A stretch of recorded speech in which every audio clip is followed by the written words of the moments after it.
Yang dia kata tadi apa? Tak boleh ikut sunnah sangat, Quran sangat. Tak ikut sunnah sangat, Quran sangat. Sebab bagi saya kan, dia hentam. Masa mula dia hentam abang tu, dia tak boleh ikut Quran dan sunnah. Siapa kata? Yang Ustaz Nordrus tu. Nordrus. Ustaz Nordrus tu beritahu, dia kata tak boleh. Sebab dia banyak tengok dalam buku abang. Dia cakap pasal buku abang, dia beritahu kata yang ni cerita cara dia macam mana abang cari solat dalam bila kita berjalan kan. Solat waktu dalam kereta kan. Itu khas untuk perang saja. Untuk pergi perang. Dia cerita tak tahulah sebab saya pun ambil tengok-tengok yang ingat poin-poin dia macam tu. Okey, dia tak tulis pun kan untuk perang. Okey, kalau dia kata baik sebab dia kata saya bagi dia kata bila dia terang pasal benda tu khas tu untuk pergi solat tu untuk pergi kira cara penggunaan dia kata perang. Kalau kita berjalan dalam jalan solat dalam kereta dia hanya pergi perang. Tapi saya nak tanya kat dia satu je saya nak tanya kat dia. Kat Nordrus.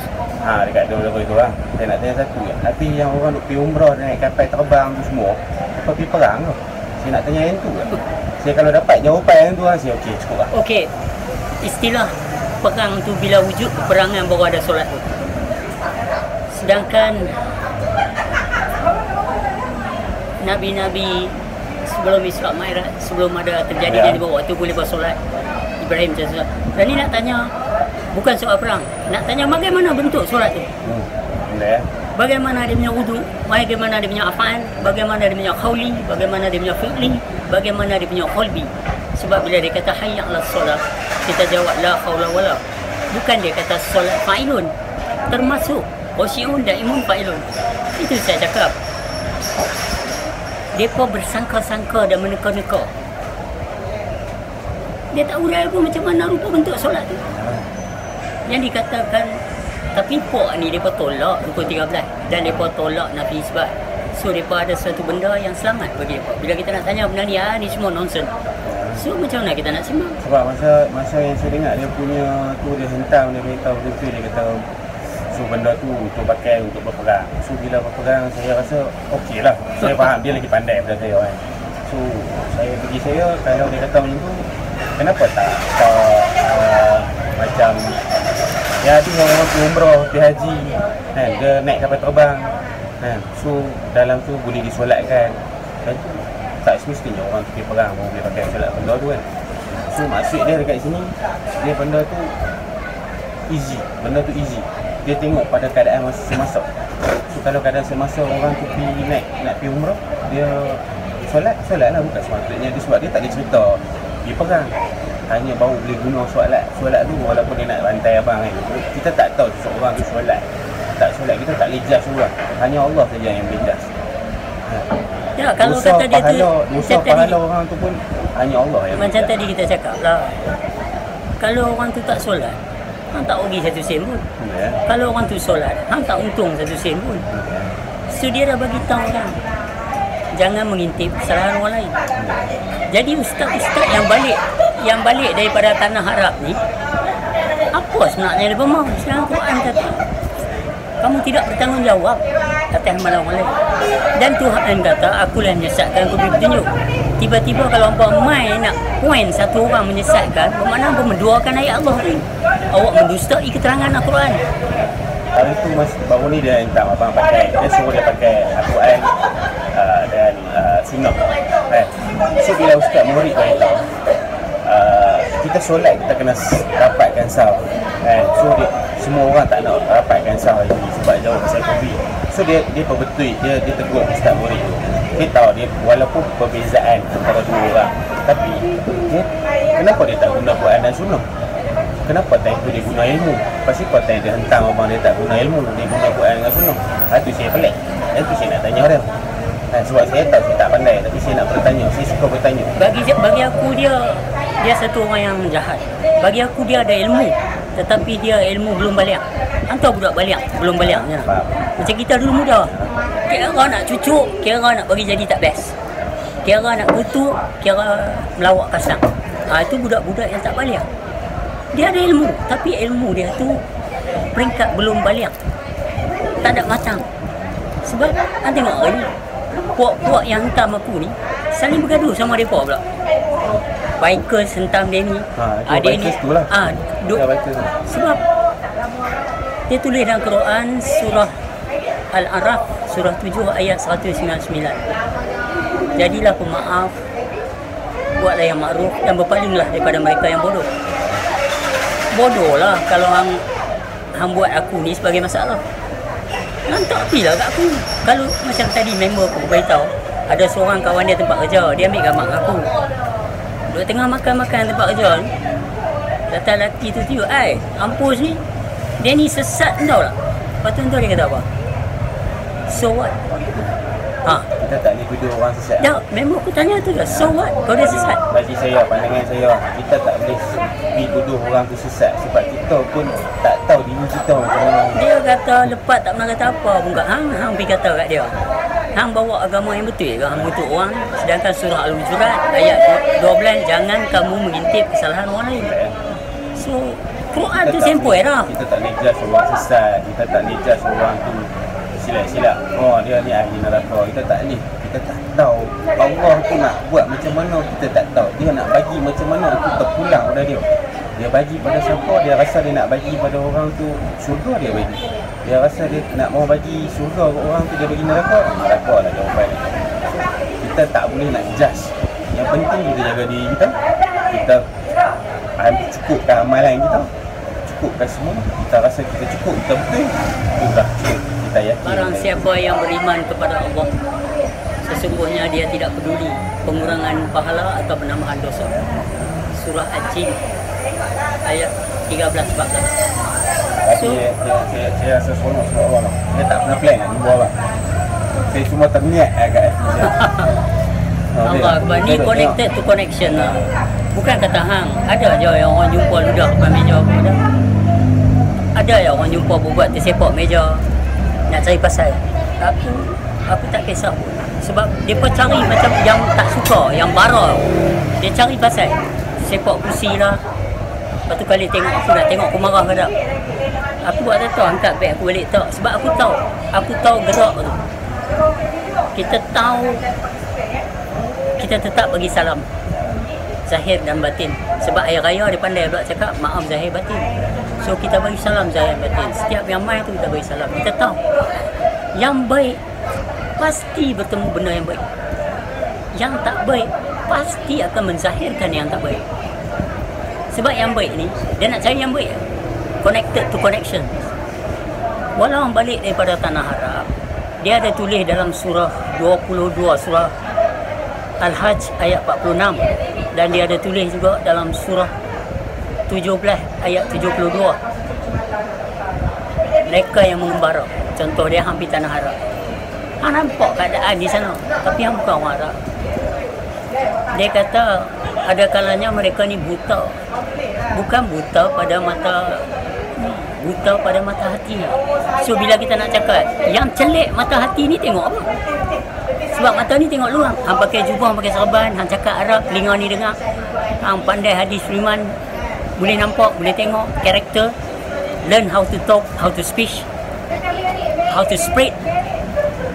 Tetapi mata batin hang tu melihat apa? Teritori apa? Suasana apa? Keberadaan apa yang hang perlu tahu? Sebab mata batin, mata zahir ni lihat benda yang zahir lah. Mata batin ni dia melihat apa? Ilmu apa yang dia nak tunjuk? Sebab kalau buta mata batinnya, buta lagi sana. Bukan buta mata cini. So ilmu apa yang dia nak tunjuk dari sudut? Wa fi anfusikum Rasulullah. Wa fi anfusikum afala tubsirun. Bila dia cakap sesungguhnya Rasul aku, tidak ku kirim suatu Rasul yang sama bahasa dengan bangsanya. Dia tak tulis tahun bila. Quran tu boleh diguna sebelum, sekarang dan so how can you deny this thing? Sebab kita grow up daripada ilmu-ilmu darjah 1 sampai tingkatan 5, ilmu yang sama je. Hang balik kerja, pergi dengar masjid, macam mana hang sekolah dulu je. So mananya ilmu yang awal, yang telah disisihkan, iaitu awaludin ma'rifatullah. Hang tak nampak tu dia baru mengacan. Tengok tu. Kadang-kadang ni ala bucuk tadi aku duduk dengar tadi pasal aku duduk seorang. Aku kali tengok Dia nak bagi budak tu kenal dia. Dia mak. Begitu juga kalau Allah yang memberi sifat-sifat dia, hayat, ilmu, kudrat, iradat, samak, basar, kalam, masuk sifat maknawiyah, masuk sifat kaya Tuhan, semua hak dia. Takkan tak mau kenal? Masuk dalam rumah orang komplain, tuan rumah tak kenal. Di sini ilmu ini adalah ilmu yang membawa kepada ilmu yang sedikit. Ilmu iaitu mengenal yang satu ini, diri hang. Ilmu yang banyak tidak dinafikan. Itu yang saya duk pecah sekarang ni.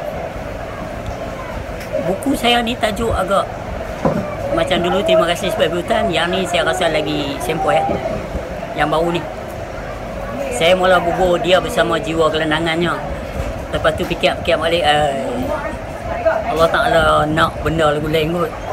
Sebab ustaz-ustaz ni agresi sangat, saya tukar tajuk. Tapi serius, sebab bagi saya tak suka orang hitam. Saya pandangan saya kalau saya jumpa ustaz-ustaz, dia kata tuan saya tak suka. Sebab hang tahu, hang kena faham, hang tak boleh sombong. Satu, hang walaupun hang main pakai jubah macam mana pun, diri hang satu juga, hang tak boleh sombong. Dia walaupun ilmu hang tinggi mana saja. Sebab orang bodoh lain. Orang yang bodoh sombong lain. Orang yang berilmu tetapi sombong, bermakna dia telah kehilangan satu part kemuncak ilmu yang dipanggil seganding dengan ilmu yang wajib tidak boleh tidak, seperti mana semayang wajib khusyuk, berilmu wajib beradab. Bila dia tak ada yang tu, dia akan jadi berilmu tetapi sombong. Maka itulah penzahiran dia, hentam ni, salak sana salak sini. Ya, sebab bagi saya kalau orang tu tak betul, tak tegur cara yang tak betul. Kalau orang tu betul, okey, mana dia? Dalam Quran tulis Muhammad, cuba tengok dia ada kata, kamu tidak diutuskan untuk menjadi pemelihara mereka. Cukuplah menasihati. Kalau hang menasihat, bye-bye, selamat. Hai.